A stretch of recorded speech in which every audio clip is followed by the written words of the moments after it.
Yeah, I don't know why I did that. But all right. So, chapter 40. Um, as I was um telling Jeremy, um, I didn't get much work done today regarding this because um had to deal with some stuff with Katie. But uh even with that, there's kind of not a lot for me to say about this chapter, um, because the chapter is self-explanatory. Like there's not like a whole lot of um, stuff that I need to go into to explain more about what's happening because the text does a lot of the interpretation for us. And so because of that, really I just want to, as we go through it, to look at the text in um, a really meta way, as in what Joseph is going to do in this story is kind of what we've been doing as we've been going throughout the Old Testament, right?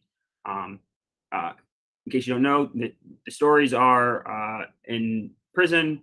Joseph hears these two dreams. Joseph gives the interpretation between these two dreams, and there's ramifications beyond that, and we'll talk about that. But what he's doing is also what we're doing and have been doing and have been trying to engage in.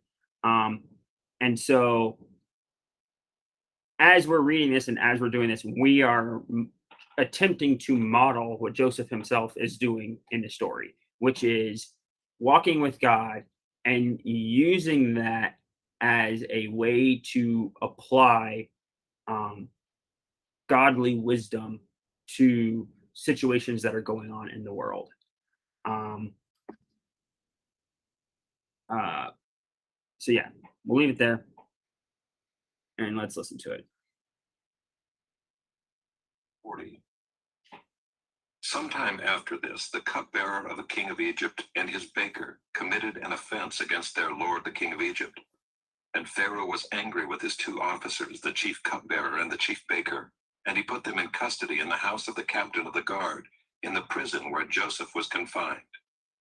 The captain of the guard appointed Joseph to be with him, and he attended them. They continued for some time in custody. Okay. So, I mentioned last time, which was so long ago, I don't know if you guys remember, but we talked about how some more liberal and secular scholars think that there was probably two stories here that kind of got conflated. And in one, it's uh, Joseph goes to prison, but then is for some reason later restored, but that reason is ambiguous. And then in another story, Joseph never goes to prison and instead continues to serve at Potiphar's house. And then these guys show up. He gives the interpretation for him or for them, and then he is put in charge uh, the of the kingdom. Part of the reason why they think that is because if you pay attention to this verse, and he put them in custody in the house of the captain of the guard. The captain of the guard is Potiphar, comma, in the prison where Joseph was confined. So you have this weird conflation that's going on between the prison and the house of the captain of the guard. Maybe Potiphar had his own private prison. Right. And so it becomes it becomes a well, and also if he is, I think there's a much easier way to just read this, which is that not necessarily that Potiphar has a private prison, but rather, well, if he's the captain of the guard, he's in charge of the prison, right? And so if it's something that he's in charge of, it's something that his house has domain over. And so I just kind of read it like that and think that it makes a lot more sense to just say, oh, this thing that he has domain over, that's his prison because he's the captain of the guard. That's where they're put. Um, but you you you get that um, you get that idea from some scholars about there being a difference there, but I don't think that it makes that big of a difference. All right, we're gonna keep going. And one night they both dreamed, the cupbearer and the baker of the king of Egypt, who were confined in the prison, each his own dream, and each dream with its own interpretation. When Joseph came to them in the morning, he saw that they were troubled. So he asked Pharaoh's officers who were with him in custody in his master's house, "Why are your faces downcast today?" They said to him, "We have had dreams, and there is no one to interpret them." And Joseph said to them, "Do not interpretations belong to God? Please tell them to me." So the chief cupbearer told. So also, um, we see this is also example of his past skills, right? And the reasoning for why he's in that pit to begin with is because he told his dream to his family. His past skills and his past problems are now serving as the same thing that's going to end up bringing him back up out of it. His dream to Joseph and said to him, "In my dream there was a vine before me, and on the vine there were 3 branches. As soon as it budded, its blossoms shot forth, and the clusters ripened into grapes. Pharaoh's cup was in my hand, and I took the grapes and pressed them into Pharaoh's cup, and placed the cup in Pharaoh's hand." Then Joseph said to him, "This is its interpretation. The 3 branches are 3 days. In 3 days Pharaoh will lift up your head and restore you to your office, and you shall place Pharaoh's cup in his hand as formerly when you were his cupbearer. Only remember me when it is well with you, and please do me the kindness to mention me to Pharaoh, and so get me out of this house. For I was indeed stolen out of the land of the Hebrews, and here also I have done nothing that they should put me into the pit." Okay. So there's a lot of talk about also that like dream books were really popular back in ancient periods, and especially among uh, people that were advisors to kings and royalty. Um, and it was common for them to do this, like especially like if you go and read Daniel, right? It's happening all over the place in Daniel, where the king has a dream, and then the his like attendants are like, "Hey, tell us the dream," and then we have all the means to go about and interpret it for you. And they have some like collections of these, and so apparently it was really common to for whatever was like a prominent number in the dream, you should take that prominent number to kind of interpret some form of time. um and then there's like a couple of other ones, like one of them that got highlighted was that apparently a full cup is supposed to be like indicative of like uh um well, the example that they give is supposed to actually be interpretive of like having a kid or whatever, and like being fruitful and prosperous is having a full cup. But to me, it also is just, if you look at it, um it's very blatant what's going on. uh his dream is that he's going to have he's literally in his dream, he's doing the actions that he was doing previously as the cupbearer, right? He's squeezing the grapes, making the wine, giving it back over to Pharaoh. It's very explicit just what he's doing. He's doing the same thing as he did formerly, the same thing that Joseph says there. And then the next guy, the baker, he's not doing what he did formerly. Something else is going on to with him. Yeah. When the chief baker saw that the interpretation was favorable, he said to Joseph, I also had a dream. There were 3 cake baskets on my head, and in the uppermost basket there were all sorts of baked food for Pharaoh, but the birds were eating it out of the basket on my head. And Joseph answered and said, This is its interpretation. The 3 baskets are 3 days. In 3 days Pharaoh will lift up your head from you and hang on a tree, and the birds will eat the flesh from you. Right. So, like, Joseph intentionally just psychs him out in this version. yeah. There's a literary flip there, right? Because if you go up and read up ahead or up ahead, above, it says Pharaoh will lift up your head, and so his initial thing is Pharaoh's going to lift up your head from you, haha, trickery, Even that. and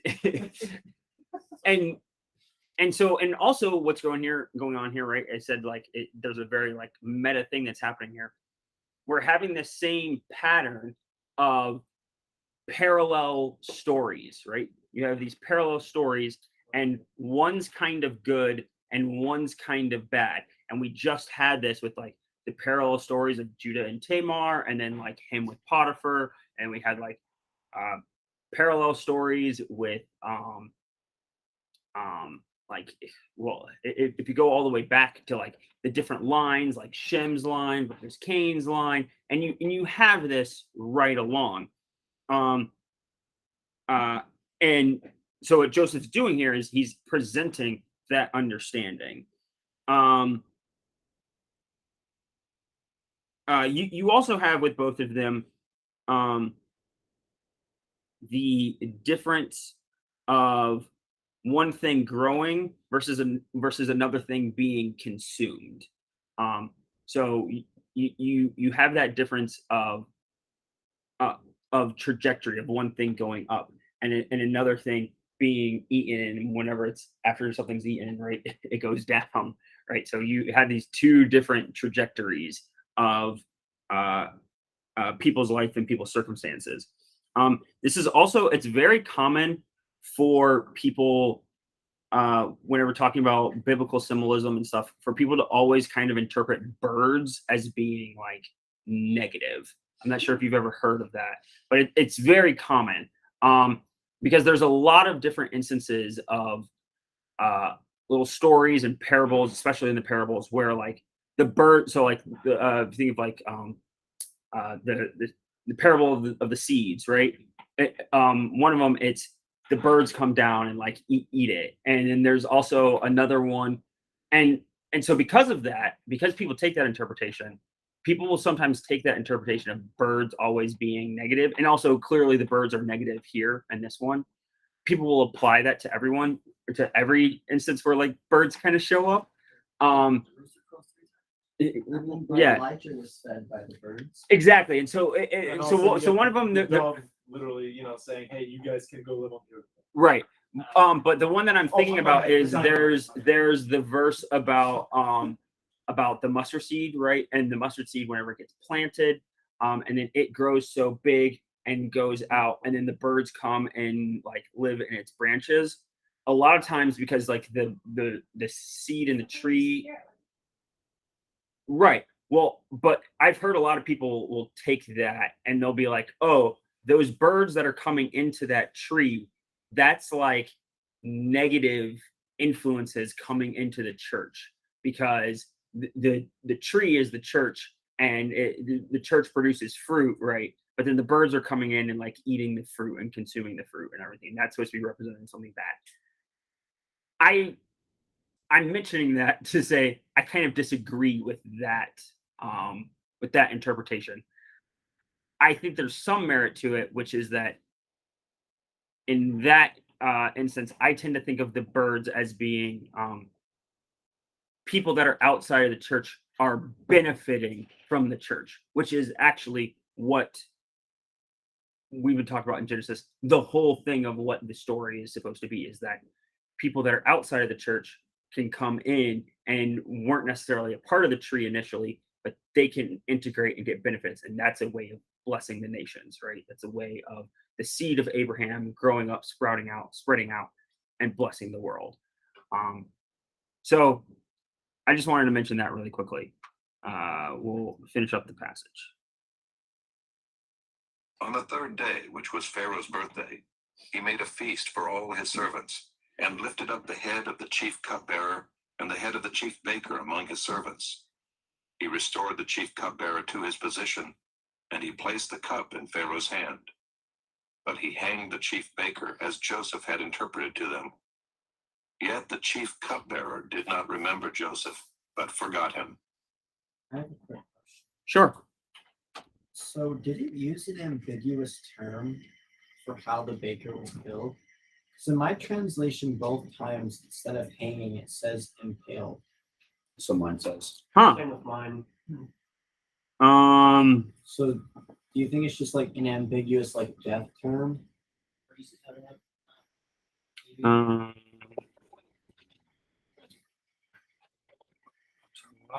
it what their crime was? Like, did they Yeah. just make him a really bad meal? That'd be bad. Yeah, well, there is a whole discussion about like what did they actually do, and it's not obvious. Yeah. It does say to hang in the step Bible. Yeah, in the Step Bible, it says that the verb to use is to hang. I didn't see anything about that, about maybe doing impaled instead. And I don't mine know, mine specifically says impale your body on a pole. Interesting. And there's no like stars or anything. Like normally if it differs from what your Step Bible says, there's normally like a star and it'll give clarification on the bottom. Which normally Interesting. lines up, but this one is different. Just Um, flat out.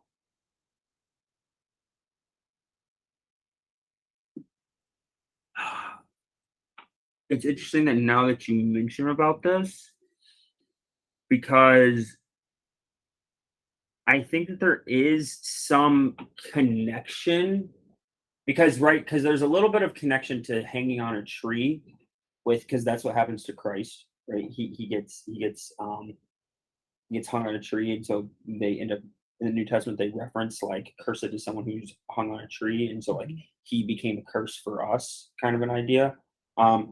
And I've actually heard that some like Muslim interpreters say that no, actually, and I think there's some atheist ones that say it too, that say no, actually, like he was crucified on a pole, and so like they would have put a pole down, and so like he wasn't really hung up. It was just like that the terms are getting confused or something like that. It's been so long since I've heard anybody talk about that, and it's such like I remember even at the time that people were like, it's such a fringe thing that almost nobody agrees with it. That maybe that might be having some kind of connection here with like the terms that are being used. But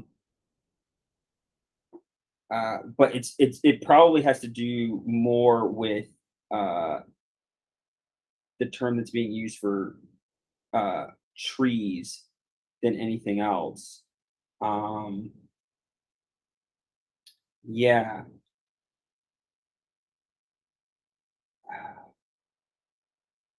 Yeah, I'd have to look into that more. I didn't. It's not a big deal. I was just Yeah. curious if there was a simple explanation. But my fate is in the balance right now. Yeah, of which one is it? How did this one very most side character, like the definition of a side character, die? Yeah, doesn't even have a name. Yeah, This one miscellaneous.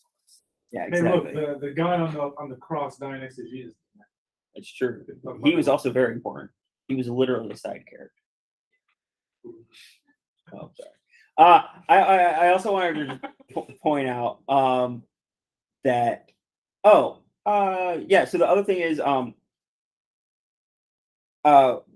we have the same issue of the words for officers because it keeps referring to them as officers. The other thing, it's the word for eunuchs, the same thing that we had with Potiphar. And also, I wanted to point out the idea because of like the closing thematic idea of that the chief cupbearer does not remember Joseph, but forgot him, and comparing that because the overarching like thing that's going on is even where Joseph is, which right now is in the pit, and as Joseph goes out the story, like God is remembering him, and God is with him, and uh like taking care of him. And so even whenever these bad, terrible things are happening, they're happening under the way that God wants them to happen. And so even though this guy, like this human guy that got helped out by Joseph, forgot Joseph, God did not. And God's going to end up using even that bad thing to turn it around and make it for Joseph's good, which is going to happen in the next chapter, which I think we will just go ahead and go over. Unless you guys have anything else you want to add to this one? I mean, it is a short chapter. It's Well, only the next one's long. 22 verses. Yeah. I just like that the Well, baker yeah, only yeah, asked short the form, interpretation because he like, thought it would be because he- positive. this is- Well, oh, yeah. It says when he When we saw do that this one, we're Joseph had given the definitely first on dream such a A positive good report. interpretation. So Yeah. he's like, oh, that's great. I'll get my dream. And then it's like, 57. no. Good try, man. Uh-huh. Yeah. I mean that also like it seems pretty obvious to me that if we're that is actually the thing that gives you a little bit of a hint as to maybe what went on with what their crime was, right? Because like since they're both pertaining to food, right? The crime probably involved some kind of food like instance that they did, right? Or somebody thought, because also you have this part about it mentions that it was Pharaoh's birthday, and we don't know why that matters. But like conceivably maybe they suspected that there was some kind of like conspiracy to take out the Pharaoh on his birthday or something like that, and so they throw them both in there. But then maybe they do a little bit more investigating or something like that, and then find out, oh no, actually it was just this one guy. It wasn't both of them. But if there was actually a conspiracy, maybe the one guy is just kind of like hoping like they won't find out, and like maybe it'll actually end up being good. And you also have what's going on here, just even related to a little bit of what like Pastor Ken was talking about on Sunday. The primary the primary purpose of prophecy actually is validation. It's validation of like of the prophet and like their connection to God, so that like they can help people like walk forward and walk in like the correct direction. And so what this does is this is actually also validating Joseph like as a prophet and what he's saying. And so which is something that's a little bit unique from him compared to the prophets that we've seen so far, quote unquote prophets that we've seen so far in Genesis. We don't always see this like confirmation of prophecy. Okay.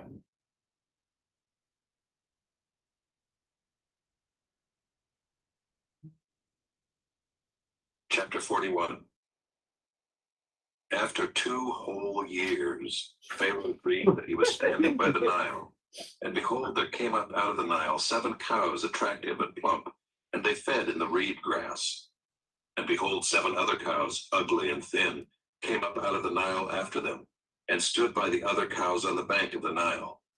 And the ugly, thin cows ate up the 7 attractive, plump cows. And Pharaoh awoke. And he fell asleep and dreamed a second time. And behold, 7 ears of grain, plump and good, were growing on one stalk. And behold, after them sprouted 7 ears, thin and blighted by the east wind. And the thin ears swallowed up the 7 plump, full ears. And Pharaoh awoke, and behold, it was a dream. So in the morning his spirit was troubled, and he sent and called for all the magicians of Egypt and all its wise men. Pharaoh told them his dreams, but there was none who could interpret them to Pharaoh. So yeah, so I'll just go ahead and pause it there. and it's like, okay, if like we're cheating because we already know the end of the story, and we already know the interpretation. But if you were to read that, well, okay, if you already know what kind of the rule about like if there's a predominant number, that predominant number is going to be some unit of time. You do have the issue of, well, before, whenever there was the threes, they ended up both being 3 days. Or now there's two instances of 7, another 2 instances of 7. Why are they 7 years now rather than 7 days? But then you also have, well, obviously we have something that's good and then turning into bad. And so like it's not from just there, it's like it's not like it's, and then he doesn't really even go out of his way, right? Because it's a famine. What happens in a famine? Your cows get skinnier because It's not a 7-day thing. yeah. And so It's a well, 7-day thing. and right, and so maybe just the fact of what's visibly observed, right? Of okay, well, it's a transition of full cows and a transition of plants. Well, it's going to take longer than it's going to take longer than 7 days for that to come about. So and it's probably not 7 months because that's the difference in like one harvest. So maybe it's 7 years. Okay, bam. Like we got our interpretation. But I mean, the vine grew its blossom in 3 days. That's obviously not. It's true. So like you have the elements of it that are some that are and as I'm talking about this, I'm trying to apply this to and use this a bit as like a key of how we're interpreting other portions of like scripture whenever we're trying to look at it through a symbolic lens. That there's going to be some parts of it that are kind of right on the nose, and then there are going to be other parts of it that are a little bit more mysterious, and you might need to do some legwork to like figure out what it is. And then maybe there's parts like you just mentioned that it's like, okay, that doesn't fit cleanly here. Like you have like, okay, well, you had that divine budded. I mean, I guess if we're gonna get like pedantic with it, you can have things bud very quickly, right? Or It does it's say just, like that out of nowhere or whatever. Wasn't it? exactly, and also like you then also have the issue of that the grapes like immediately ripened or whatever, and like that takes some time too, right?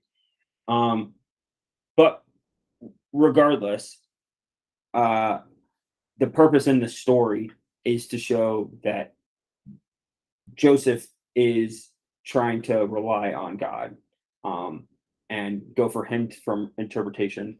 And so it's a polemic about his interpretation that he's giving versus the lack of their advisor's ability to give interpretations. And so because of that, this is still along the same lines. If you remember the overarching story that we've been talking about the competing lines of people that are trying to walk with God versus and trying to walk with the name versus people that are trying to make a name for themselves. Some of the ancient, we actually just get, so when we went down to Myrtle Beach, we listened to a big long audiobook that was about a lot of this stuff. And he talks about some of the ancient Near Eastern context of the Nephilim story. And in it involves these group of beings that are called the Apkallu.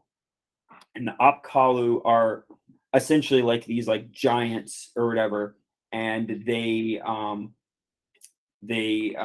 exist before the flood, because remember the Mesopotamians also have a flood story that's like in Gilgamesh and stuff, and they exist before the flood, and they're supposed to, I think there's like 7 of them, like the 7 sages or whatever, and they're like divine beings, but they mate with humans and they have offspring, and afterwards the Apkallu are still there, and they help out the king, and basically what they are is they are advisors to the king. So what you see is as we get to like the end of this story is that um this seed that had gotten planted by God with Abraham is growing up now, and now people that are a part of the nation are going to start serving in that capacity that these like fallen sons of God were also kind of serving in. And this is a further polemic against them to be like, don't go after their wisdom, don't go after and it's we often, because we're pretty stark monotheists in the world that we're in today, we go, oh, engage in godly wisdom, not worldly wisdom. The way that ancient people would have understood that is go after the wisdom of Yahweh versus the wisdom of like the other gods, right? And so it's still like the same basic lesson, but it's just a little bit of a different interpretive lens so that you guys kind of get what's happening in the story. Okay. The chief cupbearer said to Pharaoh, I remember my offenses today. When Pharaoh was angry with his servants and put me and the chief baker in custody in the house of the captain of the guard, we dreamed on the same night, he and I. So I'm just pausing it there to say this is part of what people use as the evidence of the one story of they just get put into the house of the captain of the guard versus the prison. Each having a dream with its own interpretation. A young Hebrew was there with us, a servant of the captain of the guard. When we told him, he interpreted. Right. And to like give as much due to that thing is he's described as a servant of the captain of the guard. But obviously when they met them, he wasn't a servant of the captain of the guard. He was a prisoner. Interpreted our dreams to us, giving an interpretation to each man according to his dream. And as he interpreted to us, so it came about. I was restored to my office, and the baker was hanged. Then Pharaoh sent and called Joseph, and they quickly brought him out of the pit. And when he had shaved himself and changed his clothes. And that's where you have the other side of it, of being like, well, now he's brought out of the pit. And so it's not the house. And so there's a conflation between the house and the pit. What that There's a conflation pit in the is, house. Or Like like Buffalo Bill and Silence of the Lambs. or the house. or it's like a hobbit hole, kind of. Like I don't know. Really creepy basement. I thought the pit was supposed to be symbolic of him being in like. Well, it's symbolic to the story as a whole of like where he's going in like an arc, but like within the story itself, it's an actual pit. So yeah. He came in before Pharaoh. And Pharaoh said to Joseph, I have had a dream, and there is no one who can interpret it. I've heard it said of you that when you hear a dream, you can interpret it. Joseph answered Pharaoh, it is not in me. God will give Pharaoh a favorable answer. Then Pharaoh said to Joseph, behold, in my dream I was standing on the banks of the Nile. 7 cows, plump and attractive, came up out of the Nile and fed in the reed grass.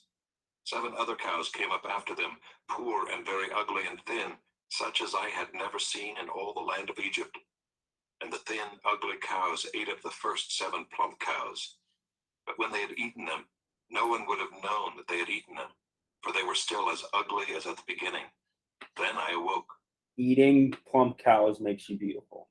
Well, he did say the cows were smoking. I also saw in my dream Oh. 7 ears growing on one stalk, attractive. full and good. Attractive. 7 ears, withered, thin, and blighted by the east wind, sprouted after them, and the thin ears swallowed up the 7 good ears. And I told it to the magicians, but there was no one who could explain it to me. Then Joseph said to Pharaoh, the dreams of Pharaoh are one. God has revealed to Pharaoh what he is about to do. The 7 good cows are 7 years, and the 7 good ears are 7 years. The dreams are one. The 7 lean and ugly cows that came up after them are 7 years, and the 7 empty ears blighted by the east wind are also 7 years of famine. It is as I told Pharaoh. God has shown to Pharaoh what he is about to do. There will come 7 years of great plenty throughout all the land of Egypt. But after them there will arise 7 years of famine, and all the plenty will be forgotten in the land of Egypt. The famine will consume the land, and the plenty will be unknown in the land by reason of the famine that will follow, for it will be very severe. And the doubling of Pharaoh's dream means that the thing is fixed by God, and God will shortly bring it about. Now therefore let Pharaoh select a discerning and wise man. So I just want to point out that and the doubling of Pharaoh's dream means the thing is fixed by God. So that's another like common thing of like that you find a point that's made in like the dream books and stuff that come from like Mesopotamia and all these things where they're like, oh, if you get the dream like multiple times in a row and like all or whatever, that means like it's definitely going to happen. You really need to pay attention to it, which seems kind of obvious as to why they would think that, and it's also why the story is structured the way that it does. Like he says the dream like over and over again, and we've had this throughout the Bible about like repetition, and like repetition is to drive the point home. So it makes sense that in their understanding, whenever they're like, and if God repeats a dream, that means it's really going to happen, right? Repetition is emphasis. And set him over the land of Egypt. Let Pharaoh proceed to appoint overseers over the land and take 1/5 of the produce of the land of Egypt during the 7 plentiful years. And let them gather all the food of these good years that are coming, and store up grain under the authority of Pharaoh for food in the cities, and let them keep it. That food shall be a reserve for the land against the 7 years of famine that are to occur in the land of Egypt, so that the land may not perish through the famine. This proposal pleased Pharaoh and all his servants. And Pharaoh said to his servants, "Can we find a man like this in whom is the Spirit of God?" Then Pharaoh said to Joseph, "Since God has shown you all this, there is none so discerning and wise as you are. You shall be over my house, and all my people shall order themselves as you command. Only as regards the throne will I be greater than you." And Pharaoh said to Joseph, "See, I have set you over all the land of Egypt." Then Pharaoh took his signet ring from his hand and put it on Joseph's hand, and clothed him in garments of fine linen, and put a gold chain about his neck. Okay, so there's some competing ideas regarding. So for one, for like when to place this, you'll hear a lot of times. Probably the one that I hear the most is people saying that, okay, when did this happen? And like when was Joseph there? And people a lot of times, the one I think is most popular is people putting it in the Hyksos period, and and the reason why is because the Hyksos were a Semitic group of actually invaders in Egypt. So they had actually come into Egypt and they ruled for I think it's a total of like 500 or 600 years. And so part of the reason why people put this in that timeline is because during that time there are multiple examples of of the Hyksos appointing other Semitic peoples as like their viceroys and as their officials. And then one of the lines that comes about later in the Exodus says, "There arose a Pharaoh who did not know Joseph." And so a lot of people take that as interpret that as a new dynasty had come about that wasn't friendly to their fellow like Semitic groups, because it probably wasn't. It probably was no longer a Semite group that was in control, and so instead they probably didn't like this other Semite group that was growing and becoming very large. Especially because we say that the Israelites were 400 years or whatever in slavery, and so it's not like And the thing is that it kind of matches up Yeah. with the timeline Because there. I always like figure, okay, it wasn't just the next king. No, It it's must have been several. it's several several, later. yeah. It's several later Good that point. transition Because I happens. used to just interpret that as like, oh, like the memory of Joseph was gone from even this pharaoh's ancestors, and which like was satisfied to me, but I was always like, whatever. And, and this is an example of like saying like a pharaoh that didn't remember Joseph is more like relating to the relationship with the clan, right? That makes a lot Than it of does to sense. like the person themselves. The other thing is about the idea of Joseph being made just second to Pharaoh, right? So if this was actually like the actual like second to Pharaoh position, it would have been like he's the new viceroy. But there's a lot of people that are like, this probably wasn't as big of a deal as the story like makes it out to be, because there was probably multiple people that were like second to Pharaoh. It's the same way of like, if you think about it, where like we have the president, but then the president like has his cabinet, and it's like, okay, each member of that cabinet is in charge of like these different like things, and everybody else needs to listen to them under Who them. was the Secretary of Agriculture? Basically, actually, the argument is that he's probably in control of the granaries of like northern Egypt. It is like, and I guess there's like some evidence that like that was an actual like title, is like someone that's like, and kind of like in the same way that like Potiphar is like the captain of the guard, and like his job is like he's in control of like this thing. It's probably arguable that like Potiphar himself could have been like, I'm second only to Pharaoh. Like, you need to listen to me, and blah blah blah blah. And now Joseph is basically like in a similar position to like as him. But Now- saying that your domain is the guard versus crops, it's like, all right, I guess maybe Potiphar beats me. But that being You said, can't eat because you know. there's some evidence that it's maybe more than just he's the Secretary of Agriculture, and the something more evidence to that is this next part. He's the House Majority Leader. And he made him ride in his second chariot, and they called out before him, bow the knee. Thus he set him over all the land of Egypt. Moreover, Pharaoh. So that part right there of where it says this thing happened, where he rode in the second chariot, that's some evidence that it was maybe a little bit more, maybe it was a little bit more prestigious than just he's the Secretary of Agriculture. Like, he might have been higher than just that, if that event like actually went on. A similar thing to think about this actually. I've been trying to get more into. This is why I made the reference to Daniel earlier. There's actually a lot of parallels in this story to like Daniel and everything, because Daniel has a similar like path of like going in the pit, coming back up out of it, gets there by interpreting dreams and all this stuff. There's a line where it says that to signify how high up Daniel has gotten, where it says Daniel eats from the king's food, and like, if you don't know anything about that, that makes you think like, oh, Daniel's just like he's eating at the king's table, eating the same food and all this stuff. It's actually not what it was. In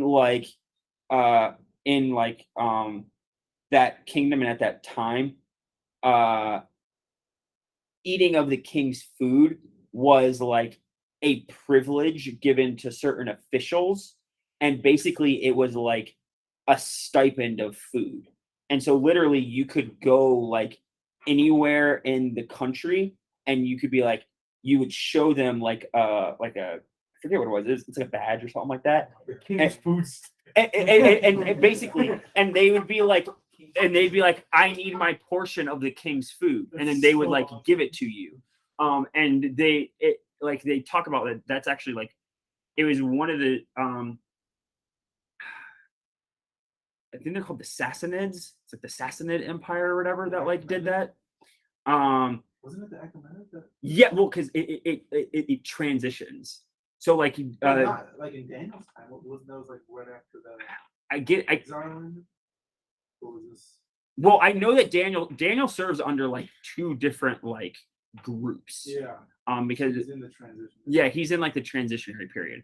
But anyways, this is like one of the things that they did to like stabilize the empire is like they would give certain people like this right, and they were like the officials, and they were constantly like, having this like send out these officials, and so and they actually had a early road network, and their early road network was precisely to maintain the king's food storage, and it was so that the only people that could use the road were people that were transporting like the king's foods stuff, and for officials that were like traveling along it as they were going throughout the empire, like maintaining all of this stuff. It wasn't later until like the Romans came about that the Romans started using roads for like where they actually made them wide enough to use them for like militaries. These were like shorter things that like just like a single like chariot and like stuff could stay on to go down. But anyways, I'm just highlighting that to show that like there are some people that are like, it's not such a big deal that like they rose to power and everything, but it's like, no, it is still a big You deal. have to take it in the context of the empire. And take it in the context of someone rising up to being even like In the 10 cabinet. yeah, in the cabinet. It's like, okay, that's a big deal. It's a big deal for like a minority group that basically has nothing. So like yeah, and he was just in prison, so Or like maybe even a pit. We're not sure. so like it's like it's the trajectory of the story that's meant to like invoke the feeling. So don't get so hung up on like, oh, maybe he didn't have as much power as what we think, right? Yeah. All right. Pharaoh said to Joseph, I am Pharaoh, and without your consent, no one shall lift up hand or foot in all the land of Egypt. And Pharaoh called Joseph's name Zaphanath-Paneah, and he gave him in marriage Asenath, the daughter of Potiphar, priest of On. So Joseph went out over the land of Egypt. Joseph was 30 years old when he entered the service of Pharaoh, king of Egypt. And Joseph went out from the presence of Pharaoh and went through all the land of Egypt. During the 7 plentiful years, the earth produced abundantly, and he gathered up all the food of these 7 years which occurred in the land of Egypt, and put the food in the cities. He put in every city the food from the fields around it. And Joseph stored up grain in great abundance, like the sand of the sea, until he ceased to measure it, for it could not be measured. Before the year of famine came, 2 sons were born to Joseph. Asenath, the daughter of Potiphar, priest of On, bore them to him. Joseph called the name of the firstborn Manasseh, for he said, God has made me forget all my hardship and all my father's house. The name of the second he called Ephraim, for God has made me fruitful in the land of my affliction. The 7 years of plenty that occurred in the land of Egypt came to an end, and the 7 years of famine began to come, as Joseph had said. There was famine in all lands, but in all the land of Egypt there was bread. When all the land of Egypt was famished, the people cried to Pharaoh for bread. Pharaoh said to all the Egyptians, Go to Joseph. What he says to you, do. So when the famine had spread over all the land, Joseph opened all the storehouses and sold to the Egyptians, for the famine was severe in the land of Egypt. Moreover, all the earth came to Egypt to Joseph to buy grain, because the famine was severe over all the earth. So we get the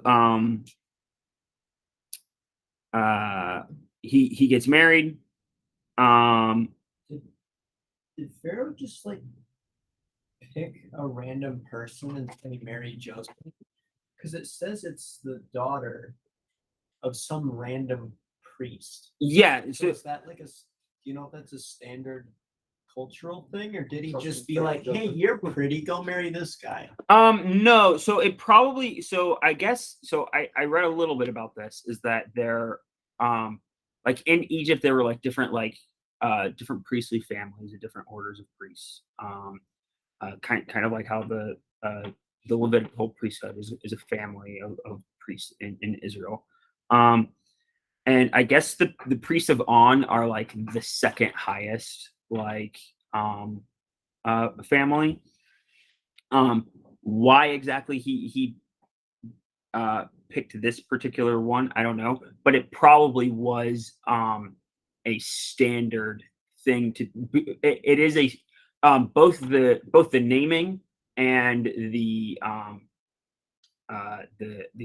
giving of the wife are standard things for confirming an office. They're actually related to giving him the office, and it's the way of like maintaining order and like because you're building up the house, right?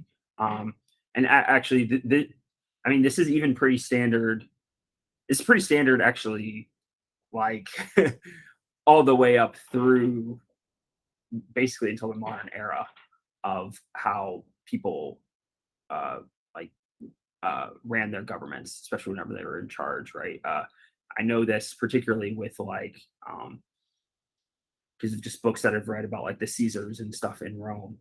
They were constantly like they were the one like Caesar was like the one arranging marriages and stuff, and it's because you have to maintain your aristocracy because like the king really only serves at the behest of the aristocracy, and so the king needs to maintain his aristocracy, and one of the ways that he can do this, he can build his own aristocracy, and so he could be like, I'm taking you out, taking all of your stuff, and I'm giving it over to this person. And by the way, I want this to last, and I want you to be grateful to my kids are going to take over for me, right? And so I need you guys to have kids, so like arranged marriages and all this stuff. And so it's a pretty typical thing, like around the world for people to do that.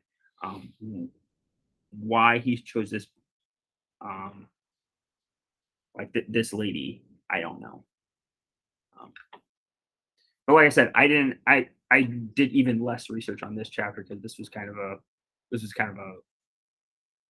toss up thing on whether or not I was going to do this one.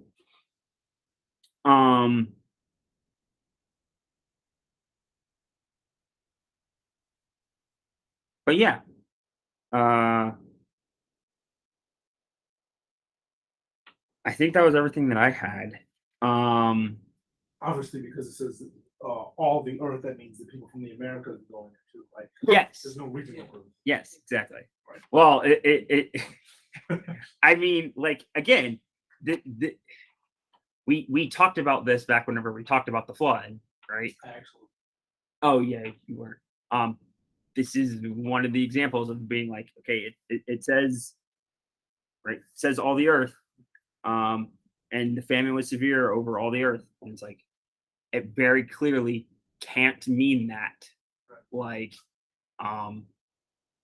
because now do you not only need to believe in a global flood, you need to also believe in a global famine that lasted 7 years. It's like, okay, if we really had a global famine, and then that could, somehow like, the people in the Americas were making their way to Egypt. yeah, like, So, all right, the land bridge is a lot more research. Yeah. Like, how like, going on a road. Well, trip, I or mean, just gonna up and around. like, if you Seatbelts, mate. well, I was about to say this. I was like, it's a thing. It's a thing. I don't know if it's still a thing, but when I went there 10 years ago at the Creation Museum, it was a thing that literally they were like, well, after the flood, there was so many trees and everything that were knocked down that there basically was just constant trees on the Atlantic Ocean, so much so that it created a bridge, which is why African tortoises in Africa are so similar genetically to Galapagos Island tortoises, because the tortoises literally walked from Africa across a bridge of floating trees I believe and then it's the- across South Africa, across another bridge of floating trees to the Galapagos, or across South America, to the Galapagos Islands. And I remember whenever I saw that, and I went, "This is too much." Anyone else? I was like, Where do all I- the trees go? I was like, I had some signs earlier that this was a bit too much, but come on. I was like, this is like the definition of a stretch. Like, yeah, I was like, ooh. Why aren't the trees still there? But that being said, I still- in the context of the story of what we were talking about, right? This is how Joseph is fulfilling this this call of Abraham, right? Of where he is blessing all of the nations. And then also in turn, he's being blessed and his family's being blessed.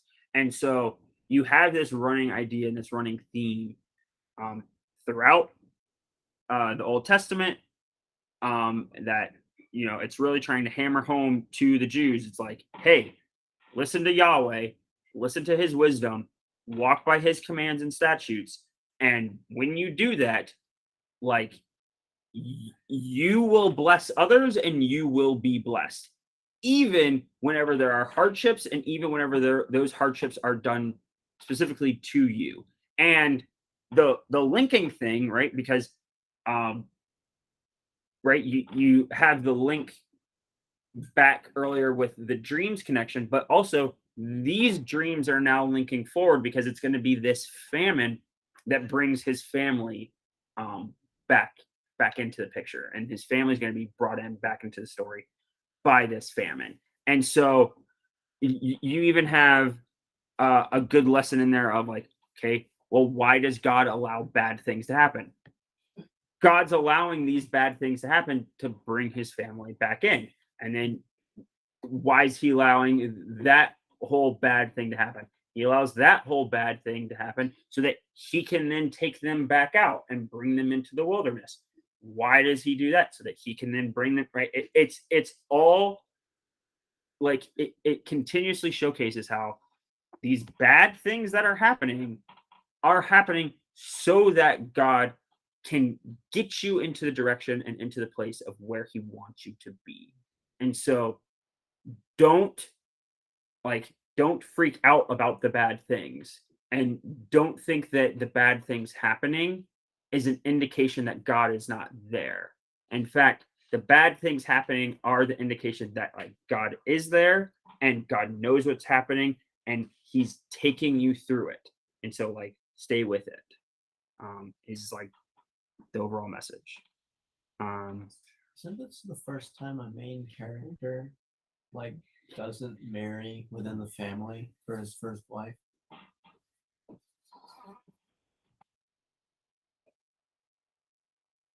In the line, Yeah.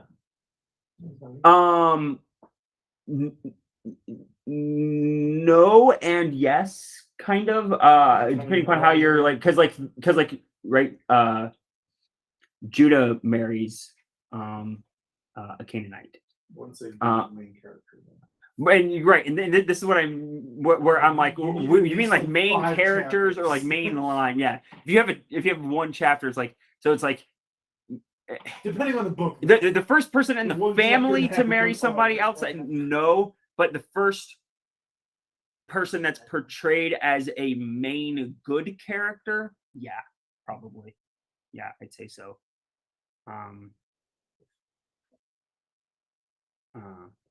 But yeah, so I will end it there.